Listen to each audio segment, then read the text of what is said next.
Page 55, actually, page 54 from Walter Moseley's Fortunate Son. I didn't want it either, Tommy. I told them that you want to be here with me and Eric and Anne, but Madeline says that she and your father are closest relatives, and, well, they are, but I don't want to live with Grandma Madeline, Tommy said again. He couldn't think of anything else to say. Why you making me? I spoke to a man, Nolan said, his shoulders sagging, his gaze on the floor. A lawyer. He told me that because your mother and I never married, that Madeline and your father have legal guardianship. But why didn't you get married? I asked her. Tommy, I asked her every month, but she always said no. Thomas thought about the lunch he had with his mother and father. Elton had kissed Branwen on the mouth before they left.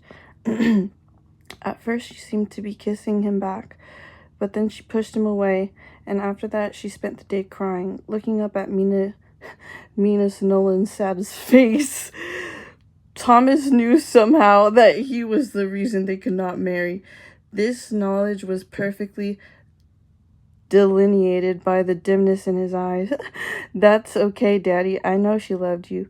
She told me so. She did? Uh-huh. Dr. Nolan coughed and turned away and made tea and hot chocolate and said very little.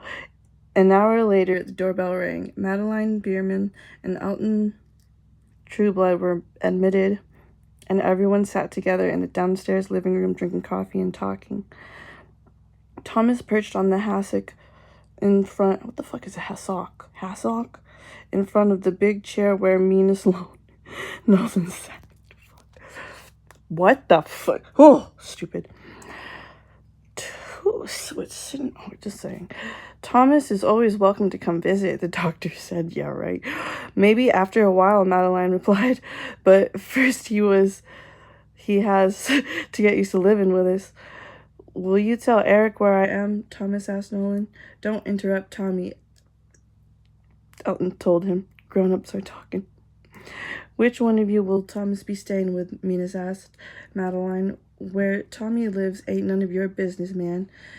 Pfft, Elton told him. I should have called the police on you when you took him out of that restaurant. He's my boy. Maybe I didn't do right by Braun, but I intend to be a father to Tommy. I understand how you feel, Mr. Trueblood, Minas said softly. I have a son too, but you see, Tommy has lived in his house ever since the day after he came home from the hospital. I know that you're his father, but that doesn't mean I don't feel concerned. You can be concerned all you want, Elton said, but he is my son.